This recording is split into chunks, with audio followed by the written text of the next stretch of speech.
Okay.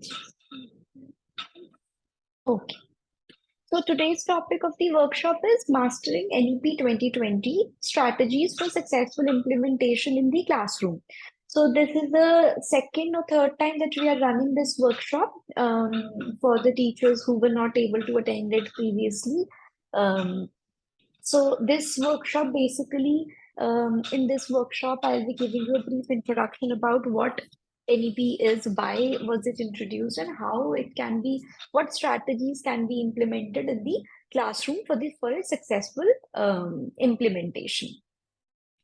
So, as usual, you will be getting the certificate for today's workshop. And the criteria for today's workshop is that we will be conducting a very short quiz at the end of the workshop, and you need to score at least 50% in order to get the certificate. That is the criteria that we have kept for today's workshop.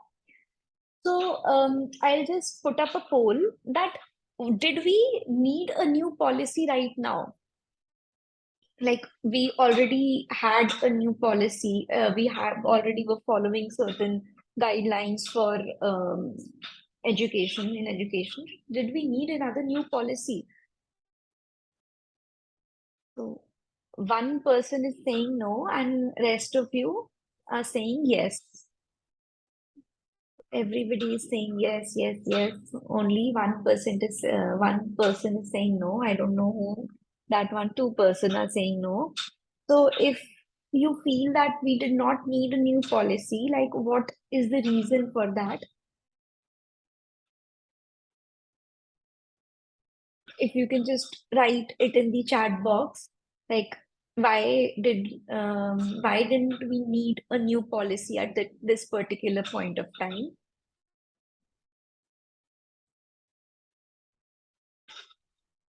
So four people have said no, and rest of you have said yes.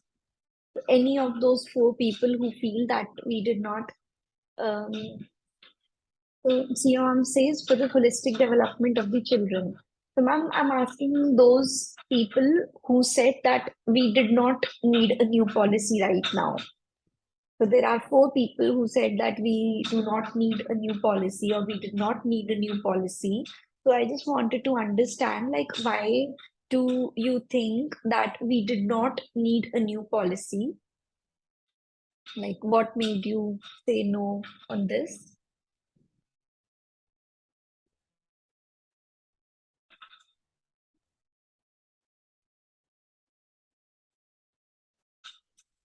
So nobody is answering for this.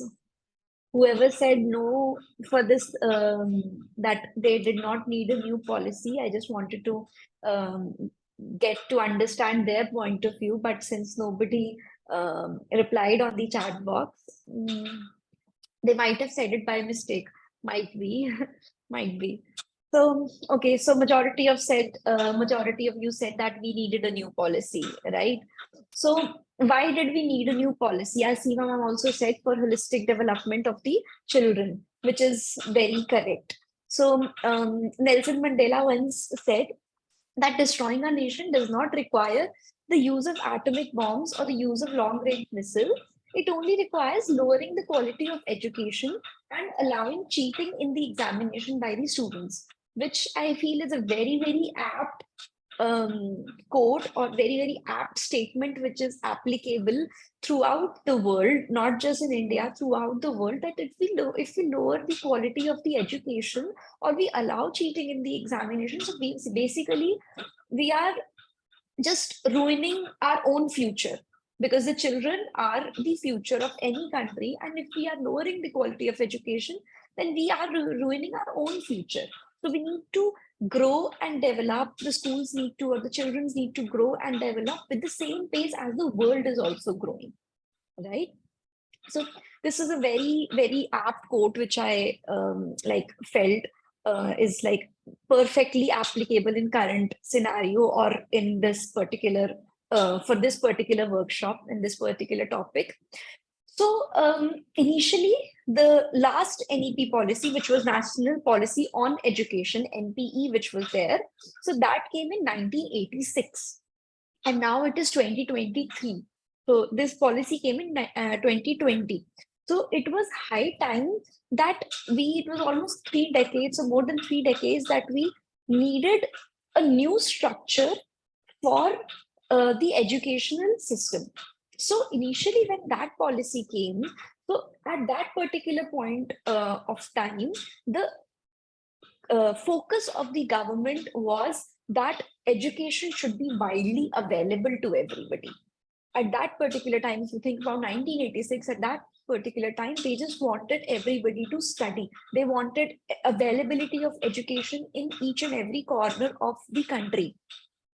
So that was the main agenda of that national policy of education. Then in the 1992, a modified version came, which when according to the Right of Education Act came in 2009, which basically said that every single child of this country has a right for education, right to free education till at least the 8th standard.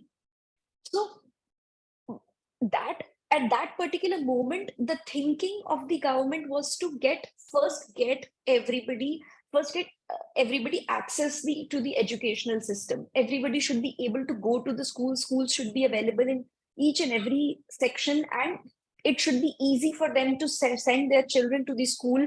So the government schools do not charge any fees, so education is free for them. So at that particular time, the focus was something else. Now the focus is on quality education, because the enrollment ratio increased a lot from 1986 till this particular date of time, right? So now when that particular agenda is fulfilled, what next? Next is to give the quality education to all those who are enrolled in this education system, right? So that is why this NEP 2020 has come, because it's high time that we need to change our educational system according to what is going on in the world and what kind of competencies are required by the students for modern day jobs, right? So it was high time for that. So that is why this NEP was introduced. So what was the vision of NEP? Vision of NEP is that NEP envisions an Indian-centered education system that contributes directly to transforming our nation sustainably into an equitable and vibrant knowledge by providing high-quality education to all. So this is the statement which is written in the NEP policy, that this is the vision of the NEP. But what does this is a fancy language which is actually written, but what does this actually mean? This whole fancy thing that which is written in with such complicated terms. So what does it actually mean? What is the vision of NEP?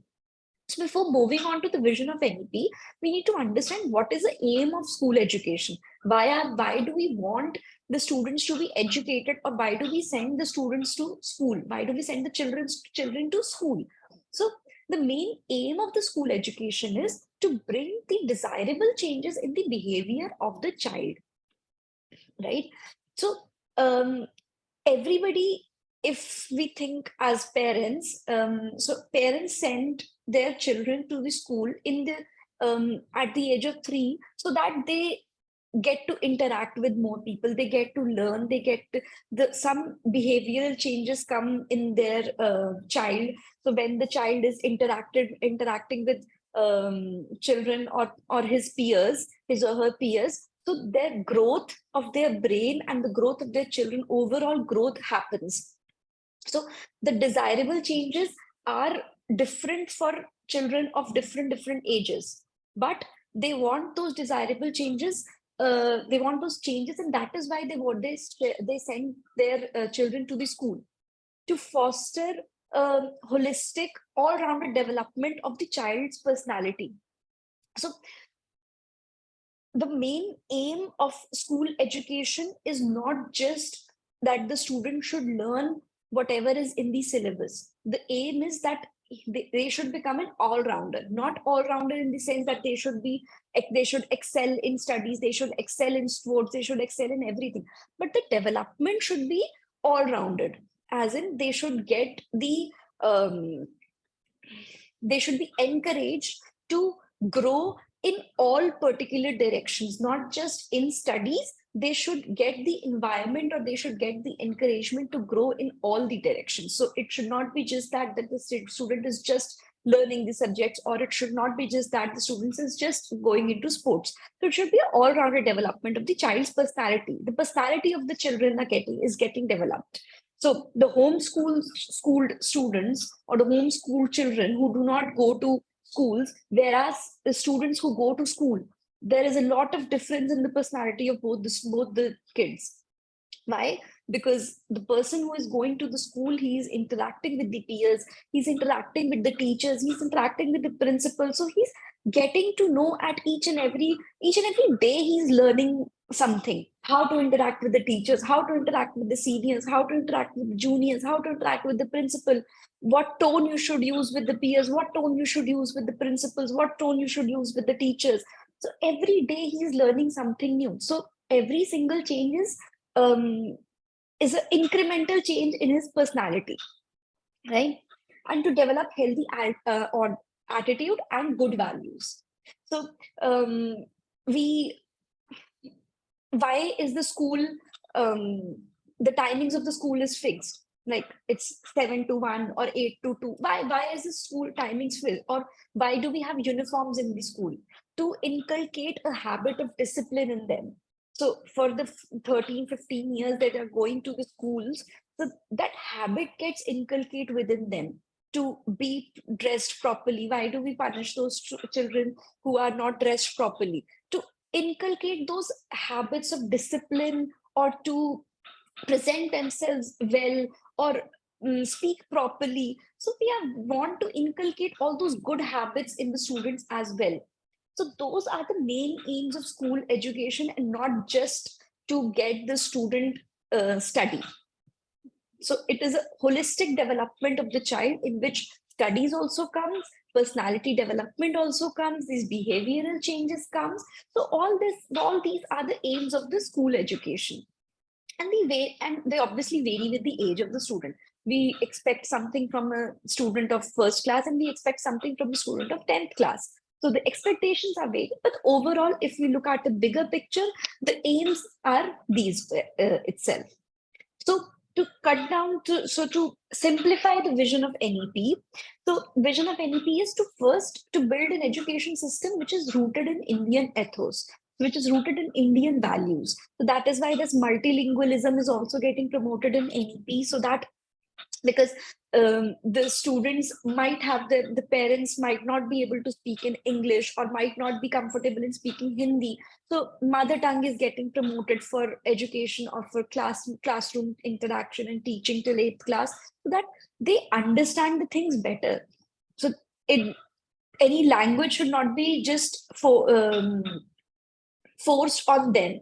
So they should be the values of a student, or the values of children. If they are not able to understand what is getting taught, or what is getting discussed in the class, if they're having that language barrier, then they will not be able to absorb everything in the classes, right? So that is why this multilingualism is also getting promoted. Value-based questions have already been started in the CBSE curriculum. Value-based questions have already been incorporated. So, and high quality education, the quality of the education should be taken to the next level. So it should move from the Bloom's taxonomy, bottom 3 levels of the Bloom's taxonomy, to the topmost level. So the quality of education should be improved. Competencies should be incorporated in the students. They should be judged on competencies, and not just their marks, or not just how well they are able to memorize the concepts. Leading India to be a global knowledge superpower. So if this high quality education is happening, so if the competencies are getting developed in the students, if they are able to develop the problem solving skills, or if they are able to develop the critical thinking skills, so automatically that will lead India to be a global knowledge superpower, because the children or the students are the future of any country. So if they have the ability to solve the problems, or they have the ability to think critically, then it will automatically benefit the country. So leading on to this, the aims of NEP are establishing the foundation of learning, reduction in the dropout rates, making the learning process more enjoyable, holistic, and engaging, promoting multilingualism, training of the teachers, because if the teachers are not trained properly on how the education has to be changed, or the method of teaching or method of learning has to be changed, then it is all this NEP effort is futile, because the teachers has to also have to train, because those are the front end workers who are actually working on the children or working on the students. So training of teachers is also very important, and learning for all. So I just want to do a quick poll again. So do these aims and objectives of NEP, which we just discussed, so do they make any sense?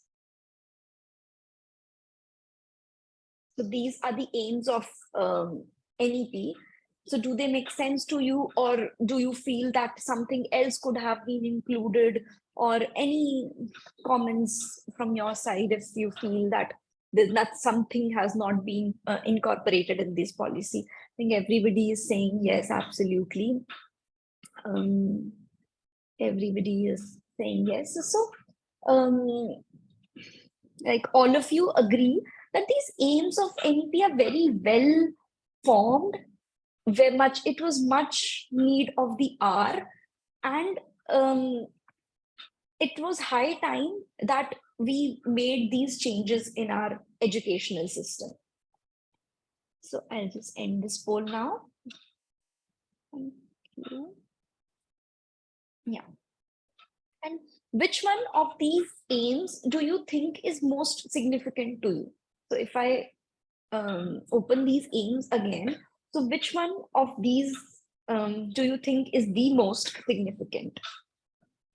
You can write it in the chat box, whatever you feel that this particular one is the most significant one.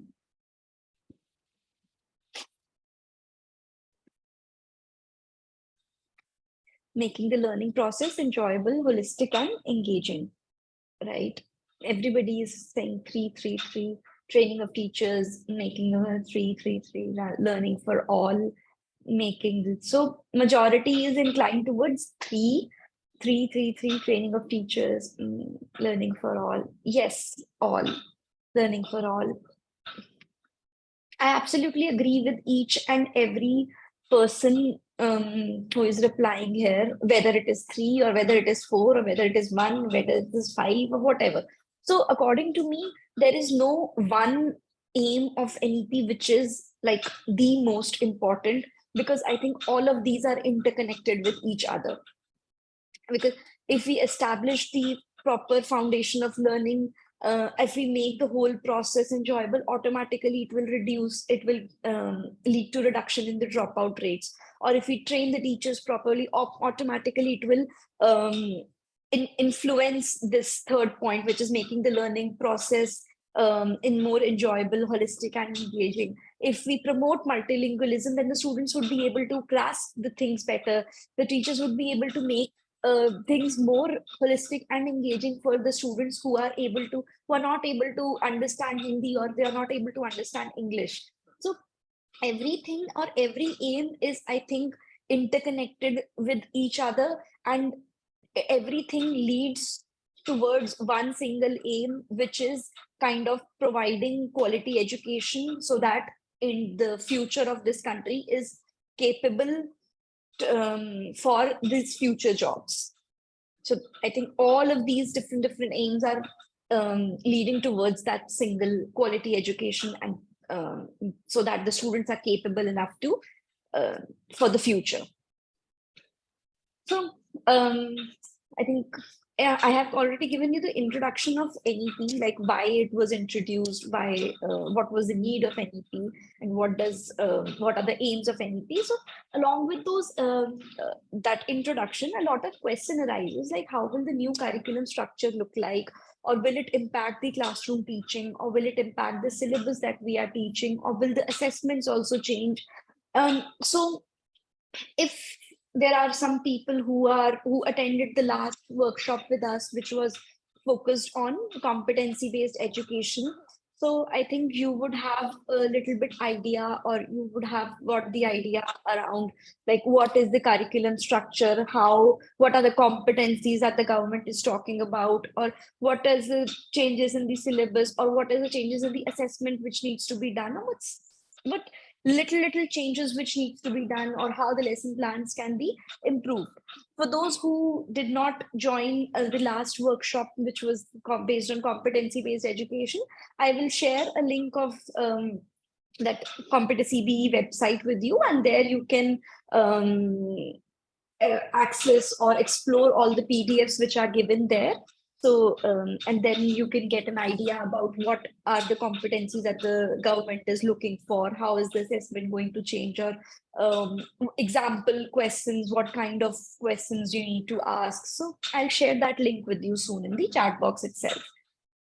So I think you have already seen the structure a lot of times, that the 10+2 structure will get converted into this 5+3+3+4 structure. So initially it was 10+2, and then you have 5+3+3+4. So why has this curriculum structure been changed, and what was the need of this change basically? Why did you need this 5+3+3+4 structure? What was the need for this, and how are all these stages different from each other? So earlier, what used to happen was, the teaching methodology was the same starting from class first till class 10th. It was the same. The question level was changing with the classes according to the requirement of that particular class, but the teaching process was the same, and the students were only evaluated at 10th level and at 12th level. So that is basically the meaning of 10+2 structure, that there was one board exam which was conducted at 10th, and there was one board exam which was conducted at 12th. There was no other assessment whether in between those initial 10 years, whether the student is going on the right track or not, right? Or whether the whole learning process on the school level is going on the right track or not.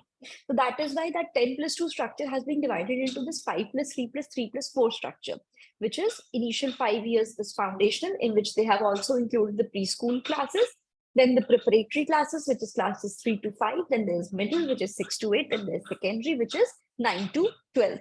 So now the expectation from the 9th class student as well as the 12th class student is the same.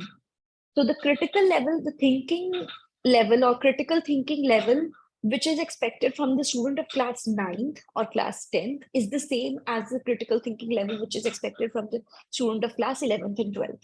Earlier, there was a difference in that.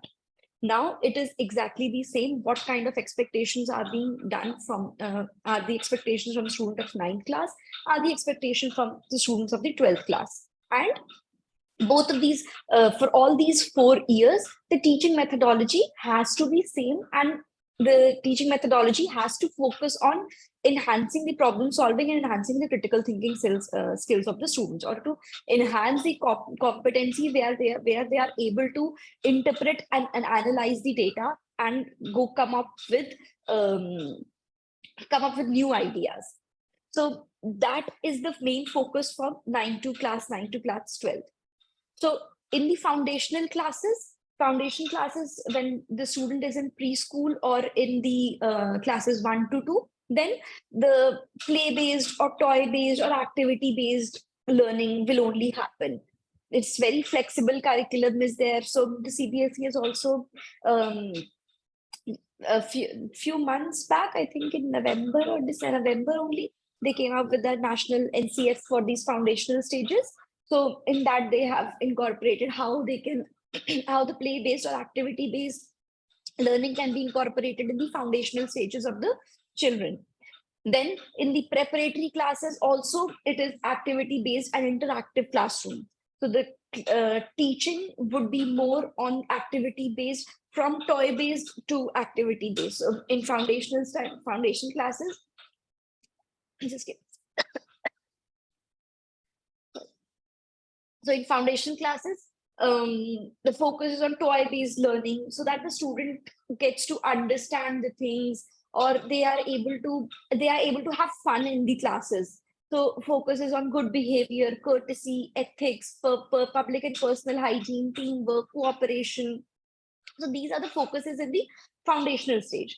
Then in the preparatory stage, it is more on activity based or classroom interaction based. From the toy based, it is more on activity based and classroom interaction based. So those are the kind of methods of teaching which will be incorporated in this preparatory stages. With it will focus on the language development, numeracy skills development for the students, because these kind of development happens in the early ages itself.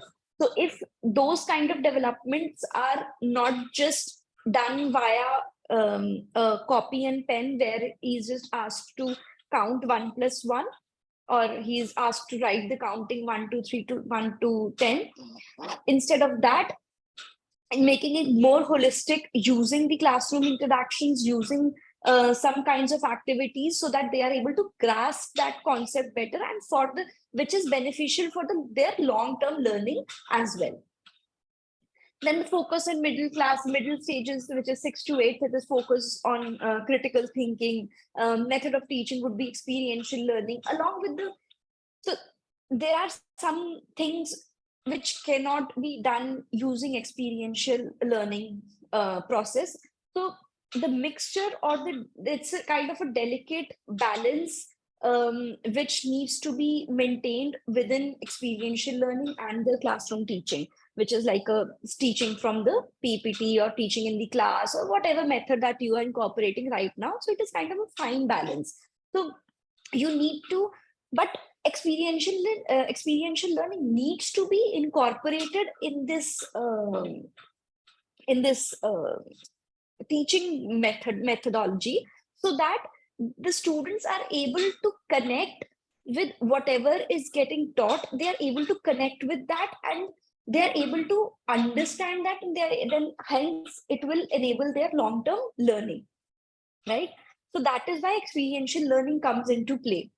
I'm asking the link of the session recording and sharing the PPT. Okay. So, ma'am, I'll share the PPT with you, and I'll share the link of the recording as well. I'll email it to you. I'll just note down from the chat box, and I'll share it with you personally. Okay, ma'am. And focus in secondary stages to go into greater depths now, greater critical thinking, more exposure to new subjects, frequent assessments, methods of teaching are competency-based learning, experiential learning. So Seema, I'm also needs it. So what I'll do is I'll share the PPT and the link of this recording with all the participants. So I'll share it with all of you. Okay. So focus is on making the student going into greater depth, making the student think critically, even more critically, more exposure to the new subjects, frequent assessments. So even the level of the subject they can choose, like now they can choose math standard or maths basic. They have got that option to choose between the subjects which they want to do, even if the student from the arts background can take maths, right? So there are a lot of changes which are happening on the back end, and which will come into play when the NEP will be in full force, or whatever is getting envisioned till 2040. Everything, each and everything should be envisioned and should be implemented by that particular point of time. So slowly and gradually, everything is getting done. So we hear about this experiential learning a lot of times. So what actually is this experiential learning? So if you can just write in the comments, like, what do you think is the experiential learning and why do we need it?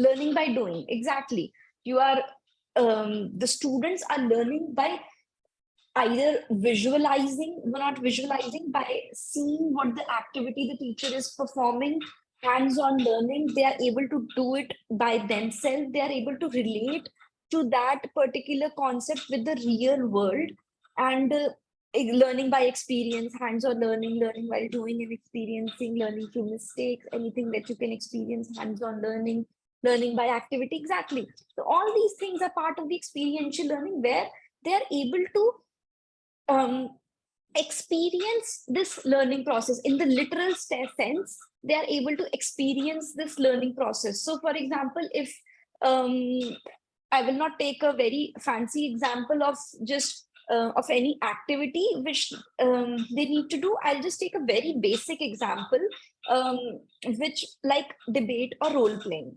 right? So if we ask the students to do a debate, or we ask the student to do a role play on something, right? So what happens is, if we go into the thinking process of the student, so firstly, for the debates, they are going into depths for that particular topic. They are researching on themselves rather than the teacher giving them the notes or the teacher telling them that this, or they are studying from the book. They are actually going into depth to research about that particular topic. Then when the debate is actually happening and this person, the opposite team comes up with an argument, so they have to think at that particular point, and if they are able to think the counter for that question that the opposite team just posed, and if they are able to think of that counter and on the spot and then say it properly, and um, deliver that train of thought of in his mind properly, then he or she is actually experiencing the learning which is happening. So in that particular moment, he will gain that confidence that yes, I am able to think critically. Yes, I was able to think of this on the spot. Yes, I read this, so this point came to my mind. Or whatever the opposite team is saying, they can relate to it, like, why didn't I think of this? Why didn't I think of this counter when I was researching? So they are actually experiencing the whole learning process, right? So with this basic activity like debate or role playing kind of thing, so they are actually experiencing their learning, and they are actually feeling the growth which happens in them. They are able to judge that growth there and then, right? So that is why experiential learning is very important. Like, what kind of activities can come under experiential learning? There are a lot of activities, like debates, role playing, or asking the students to come up with the solution, dividing them into groups and asking them to come up with a solution for a single problem, or kind of like a relay race for questions, like for first person, you divide the team divide the class into groups of 3 or 4, and you give questions to every team, and the first person does the first half of the um, question, then the next person comes, understands what the solution is done, then solves the rest. And so a relay race can happen. So there are lots and lots of activities which you can come up, and group discussions, volunteer teaching, play enactment, lots and lots of activities which can be incorporated for each and every chapter or each and every topic. Even using these activity based learning, the some activities can come up, or you can create some activities in which they are learning concepts of 2 particular subjects, or they are relating 2 particular subjects, or they are relating a topic from 2 or 3 particular classes. So a lot of activities can be formed in under this section of experiential learning for each and every chapter and each and every topic, right? So, and it enhances the learning of the students to an exponentially. It enhances the learning. Science projects. Yes, ma'am, I'll share the PPT. I'll share the PPT to all of you. So I'll just do a very quick activity right now. I'll divide all of you into the breakout rooms. So those who have attended these the workshops in the last few weeks, so they know what this activity is all about. So I'll just divide it into breakout rooms, which is kind of like small groups. I'll divide you into in this call itself, and there you can discuss and come up with one fun activity to explain the students about the following topic. And topic is that you have to make the student understand the concept of fractions in the maths. I think all the teachers who are irrespective of the subject that they are teaching, fractions, I think every single person know what is fractions. So that is why I have taken this topic. So I'll just divide you into breakout rooms, and then we can discuss, or you can write in the chat box what kind of fun activity did you come up with. Just you just need to come up with one activity and think of something which is kind of a little bit unique, apart from pizza slices. Any activity apart from pizza slices. Okay. So I'll just assign you into breakout rooms, and I'll create it for 5 minutes. I think 5 minutes would be enough. I'll close the breakout rooms and then we can discuss. Yeah.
Yes, ma'am. Good evening.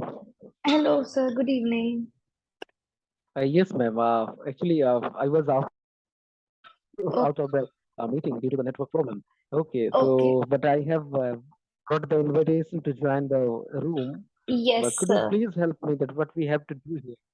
So, sir, you have to discuss and come up with the unique activity so that the student, basically, you have to come up with the activity to make the student understand fractions concept in math. Section concept in maths.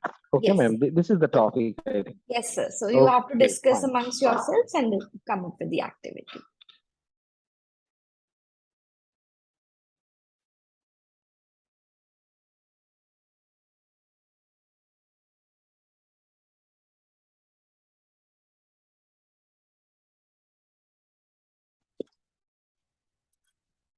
Hello.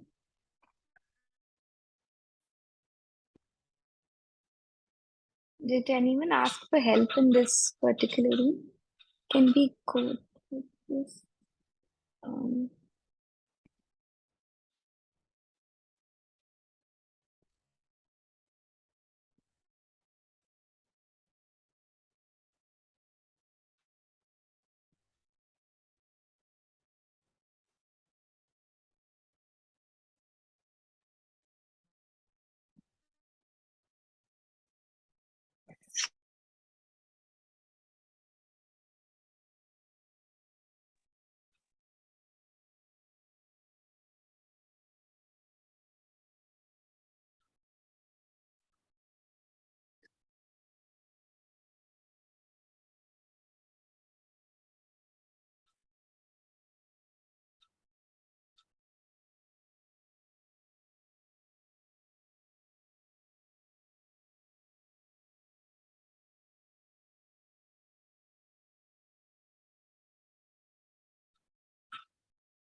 Hello.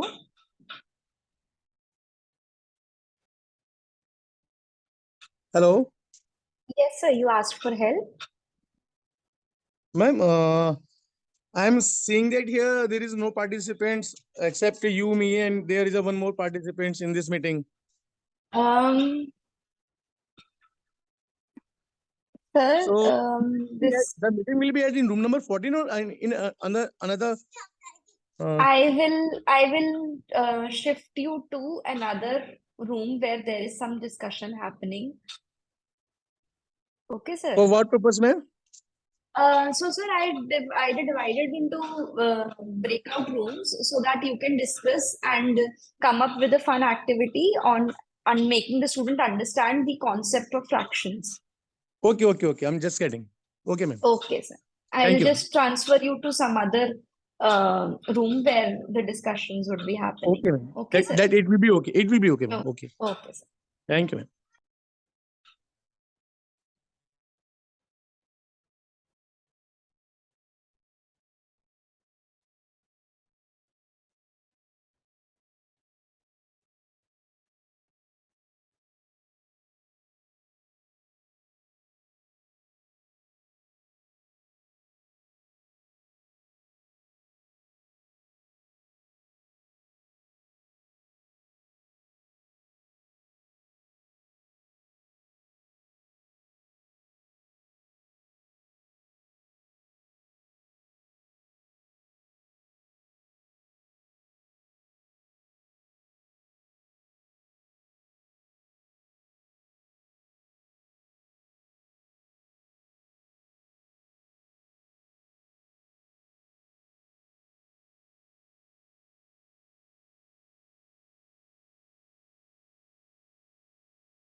Hello.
So did you interact with the other participants in the room?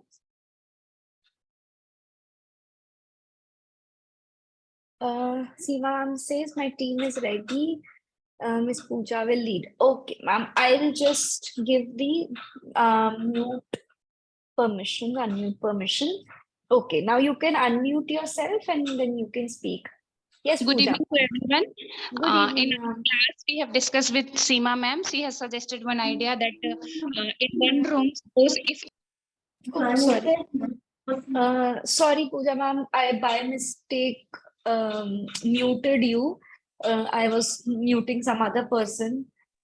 Can good you please evening, good evening, ma'am. Yes. good evening, ma'am. Good evening to everyone. In our group, we have discussed with Seema ma'am is there, Vikas sir, and one more Mohammed Nasreen sir. Someone is there. So we have discussed that there would be one room, suppose, and 8 doors are there in that room. Okay. The Okay. children understand like if one door is open, One by closing one door, we can by closing two, one by two, one by three, like that, we can make them Right. like in the classroom itself. Right, right. Great. Good, nice activity, ma'am. You came up with a nice activity and very different from the usual ones which I get to hear. Uddhav sir, yes, you can unmute yourself and you can speak. Yes, ma'am. Once again, good evening to you Good and all the evening. participants. Good evening, sir. Okay, ma'am. Along with me, two more participants were there, Atul sir and Kamlesh sir, I think. Hmm. So what we have decided, I have given one idea. He has also given one idea. So few ideas are accumulated together here. So the most interesting idea that was we can use the materials which are available in the classroom in front of the students that will be very useful for them. What I Hmm. had decided, if we are using So your chalk to voice, write, so we can take, we'll call one student and I will give that chalk. So this is the full part of to show the fraction. Then after what I will do, right? I will call another student and I will part two, another student, and one part will be with the previous students who was called earlier. So two parts. Then again, I will call two more students, and again they will divide within two. So four parts will be there. So in this way, we can show that the idea of fraction, that how it is divided. Another idea, we can use the family tree also. Hmm. As the head of the family, that also we can use, and about the sons and daughters, all those things we can take as the example there. So Yes, it will be interesting for them yes, when they will do by their handout activity. yes. Great. Good example, sir. Very innovative example of this family tree one. So Thank I you, ma'am. hope in rest of the breakout rooms the people were interacting because I um, joined some of the breakout rooms and there the people were not interacting with themselves. So I hope at least a few breakout rooms were successful and people were interacting, and it was this interaction was kind of beneficial for you. So basically, what we did was this was also kind of like an experiential learning process only, right? So for one single concept or one single problem, we need to come up with a solution. So we divided all the participants into groups to come up with a new activity, right? So this was also part of kind of an experiential learning. So if I would have just written 5 examples of this, make the student understand the concept of fraction in maths. So 5 activities are along with this related to this concept. So you might or might not be able to remember those list of activities, right? But now since you discussed and came up with 1 or 2 activities in your group, and so those 2 activities, at least those 2 activities which you discussed and came up with, those will you will remember for a longer period of time, right? So this is how experiential learning helps in long-term learning as well as coming up with better solutions or making the students understand the concepts better, right? So there is another thing that NEP keeps talking about, which is competency-based education. Like, what is competency-based education? So competency-based education basically focuses on increasing the critical thinking of the students, or to make them develop the problem solving skills, to make them basically to force them to analyze the question, to come up with the solution, and to come up with the topic on which the solution is to be based, and then come up with a solution for that problem as well, right? So if I have this basic, this is a normal puzzle, right? So if all of the statements are true, where is the gold? So chest one says that the gold is not in two. Chest two says the gold is in one or three. Chest three says the gold is not in here, right? And so you have to identify where is the gold. So if we give this puzzle to a student, this is not related to any chapter or any concept or anything. So if we give this puzzle to a student, so their thinking starts to churn. They start thinking on the lines of what the solution can be for this problem. The problem might not be related to the subject also, but the motive behind this is to start the student, to make the student think, basically to start his thinking process, to trigger his thinking process, to to make the student develop that thinking process, which will be applicable to a lot of phases in his life also. So if he is thinking critically, he is not just thinking critically for the study.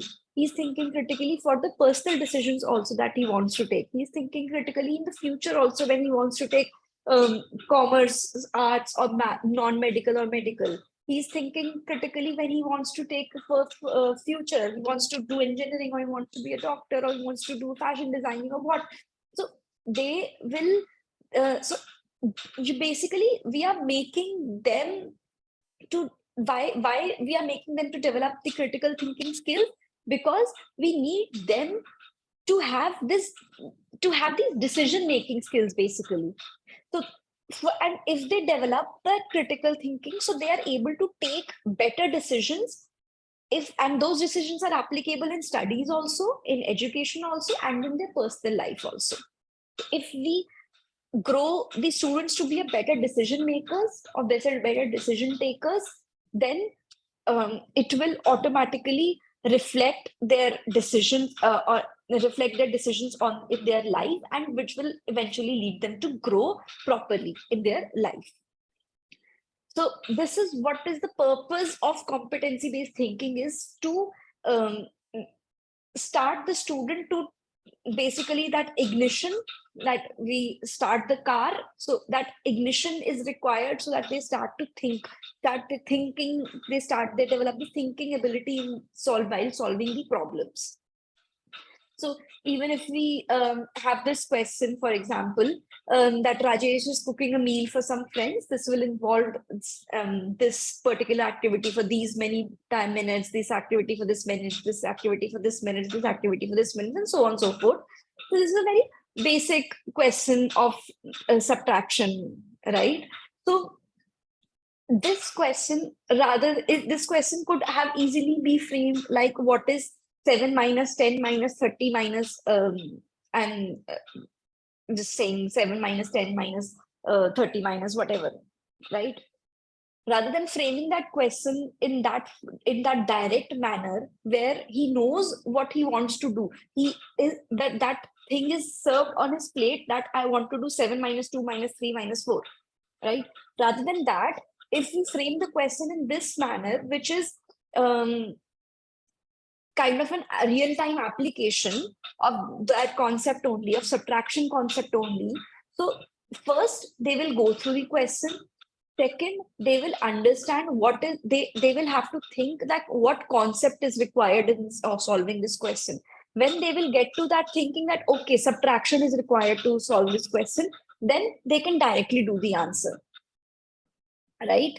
So these kind of activities or these kind of questions improve the engagement of the student as well. So they are more attentive in the class, or they are more attentive while doing the assignments or the homeworks.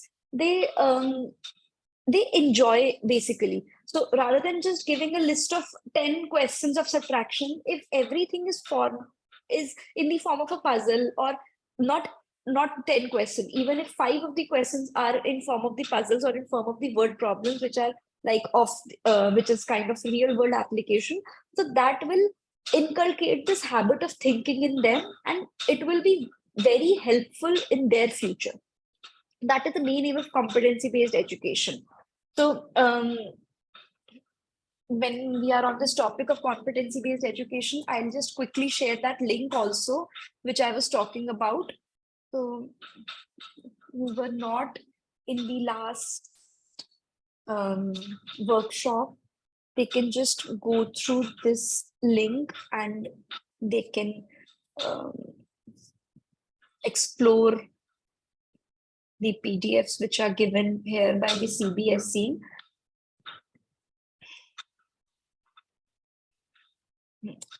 So I've just posted a link on the chat box, so you can just go through this link, and if we do a rerun of that particular workshop as well, which is focused on competency-based education, then you will be able to relate to it much better. Now, we have covered NEP, we have covered competency-based education, like why competency-based education is getting focused so much, like in this year, 40% of the questions of 10th board were on competency-based, 30% were for 12th, competency-based were for 12th. Now, every year, 10% questions will increase. So next year, it will be 50%. Next year, by 2025, the target is that 60% questions should be competency-based. So why is so much focus on competency-based questions is there? So the reason we just talked about that right now.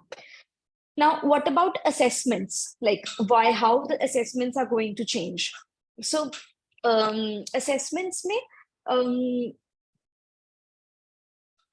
currently at this particular point of time, not this regarding you would have heard about this holistic progress report card or holistic assessments. So the pilot runs have already been done for that, but not a proper structural format has been given by the government, which the schools can use universally currently.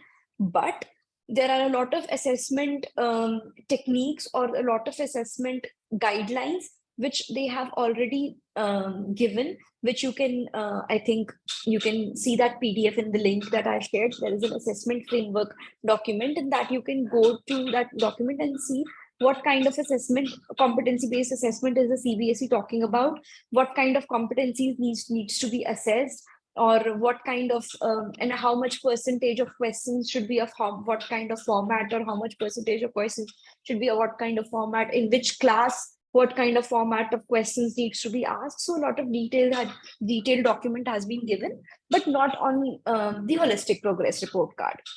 So I'll just post a quick poll right now. Like, do you currently use any other measure to assess the students except the exam marks? So in your school currently, so is there anything which is in the report card which assesses or which assesses the students apart from their exam marks? And if you are using, then you can just write it in the chat box. So portfolios, enrichment activities.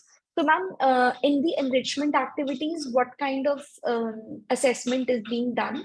Like how, I want to understand how the assessment is being incorporated in the report cards for these enrichment activities.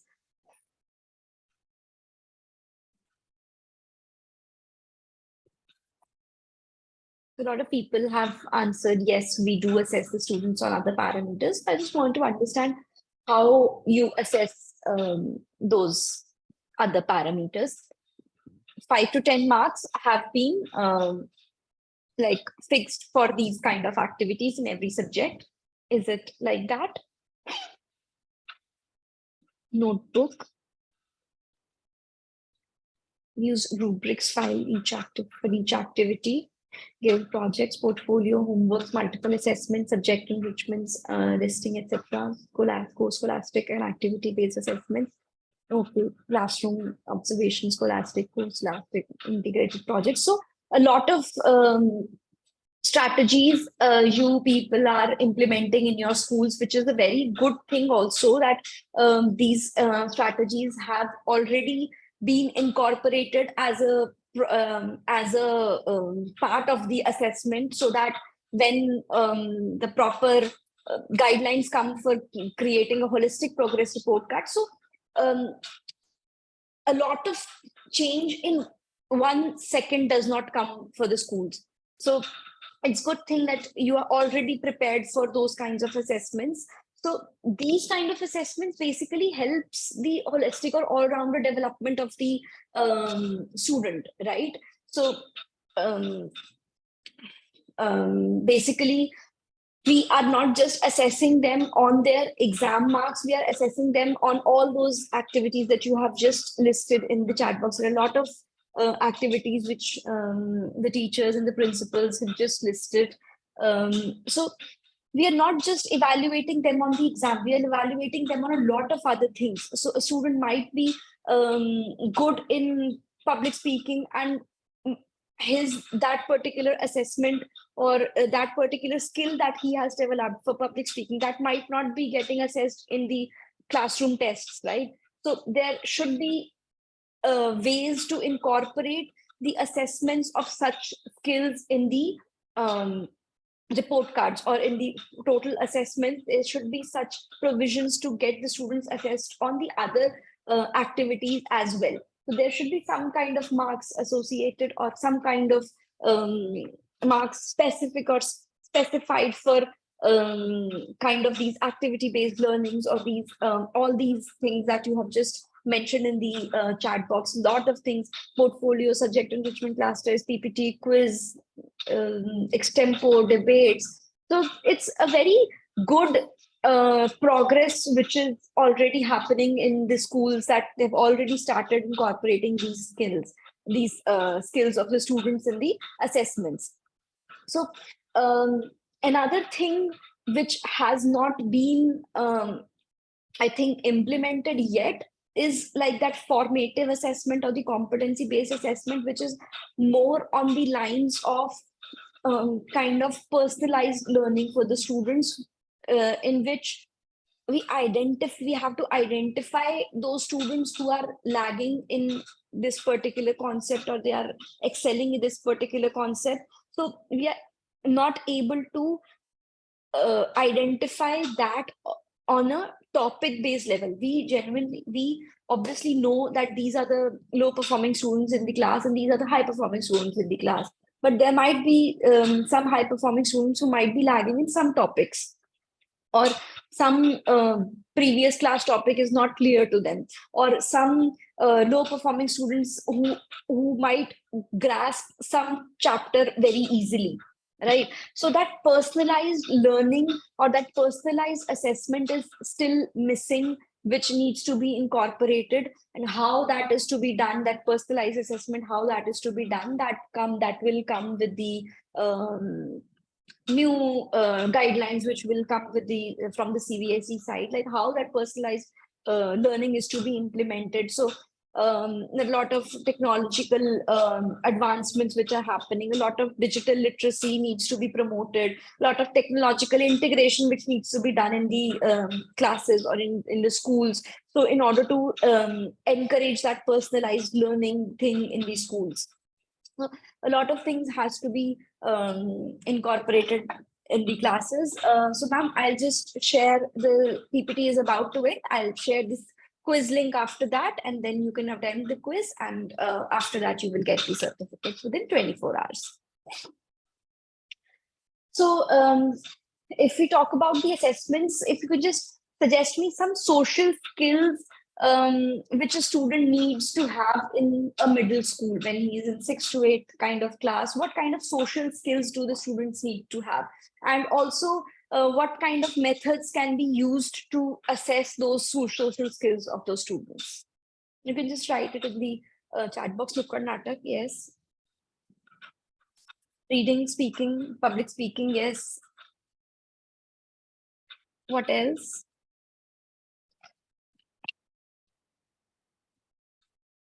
Apart from reading, speaking, road acts. So road acts, what kind of skills do the road acts promote? Social skills, what kind of social skills will the road activity or road acts will promote? Group discussions, humanity, students can speak in public, like you, Nukkad Natak, exactly, writing after listening, thinking, awareness programs, sharing, field visits, presentations related to Safe Girl Child. Yes, yes. So you are right, sustainable development goals. Yes.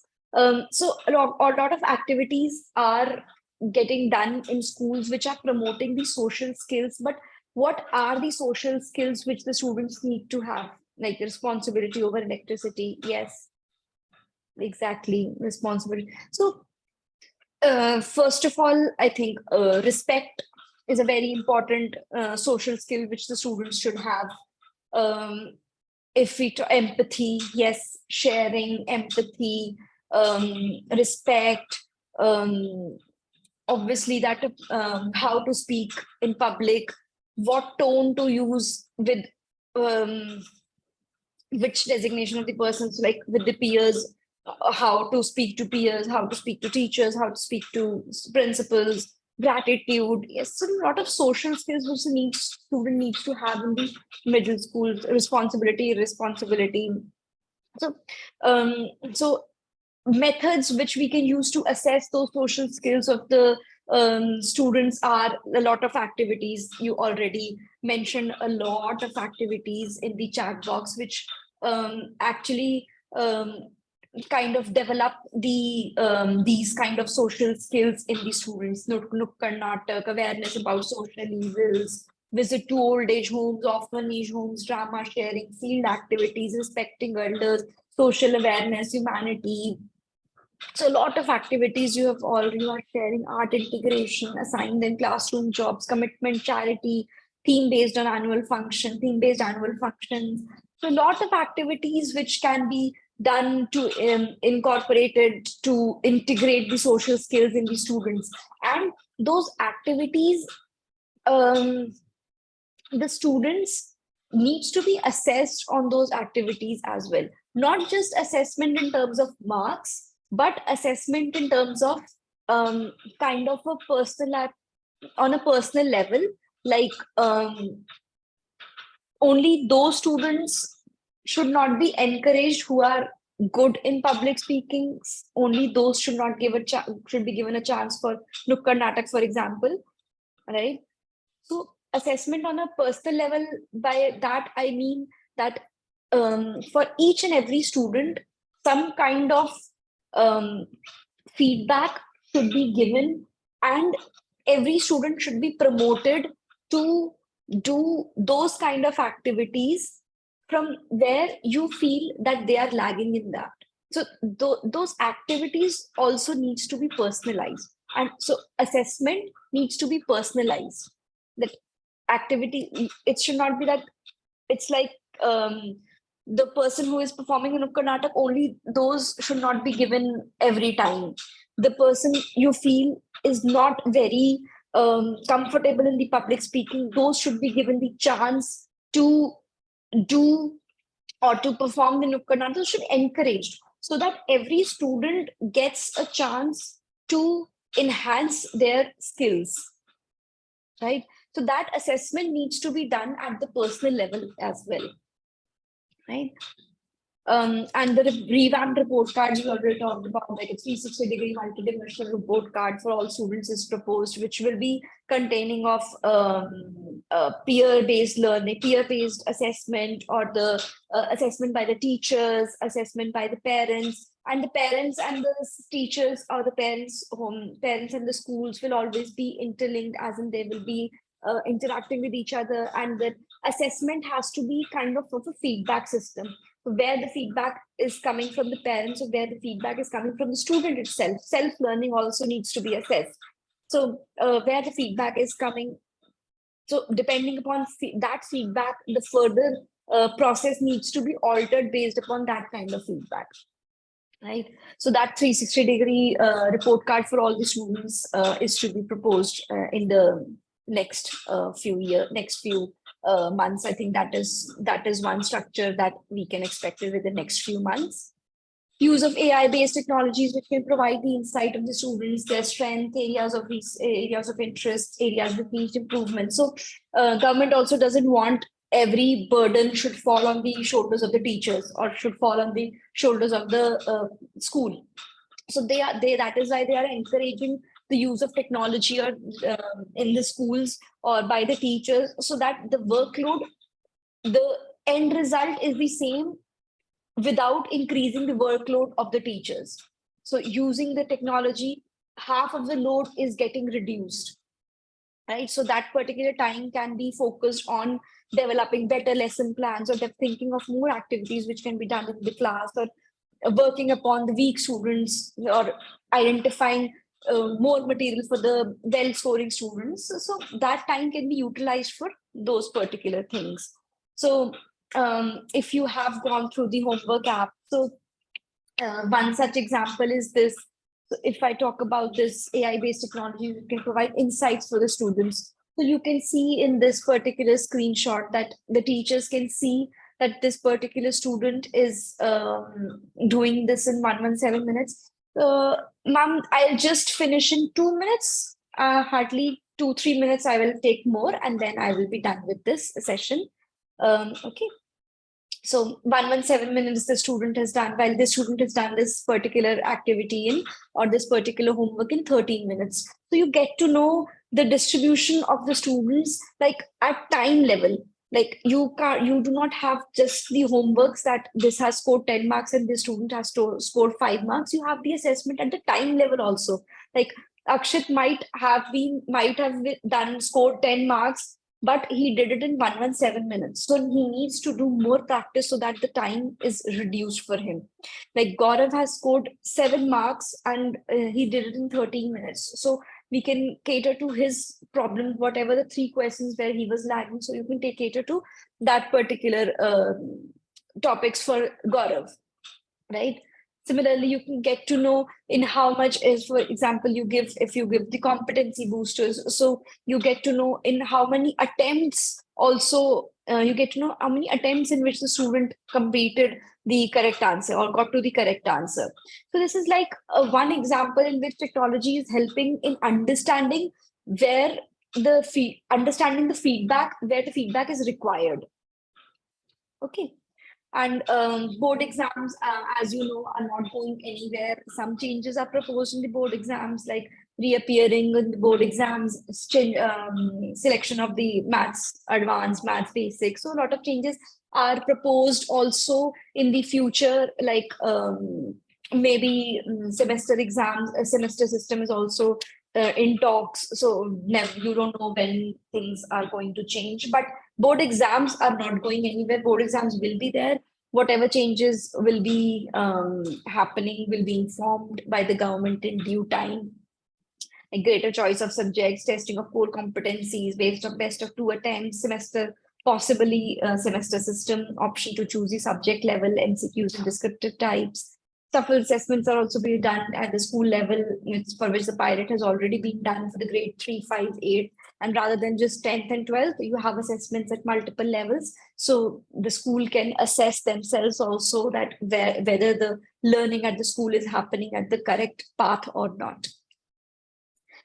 So CB1 workshop we did earlier last week itself. So we'll be doing more workshops, in which we will go into much more details of NEP and CB, how the assessments are to be done, how the curriculum is to be changed. So everything will go into depth in further workshops as well. So yeah, thank you for being so patient. I exceeded with 15 minutes. I will just share you the link of the quiz and you can do the quiz.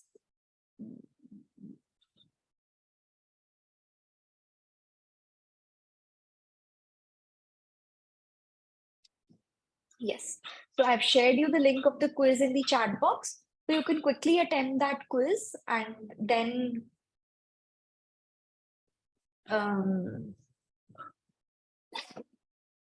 so basically you have to score 50% in the quiz in order to get the certificate. And so if you want the PPTs and recording of the session, it will be like easier for me if you attempt the quiz, because I will be able to get your email IDs and I will share the PPT to all those email IDs who are attempting the quiz. I will share the PPTs to all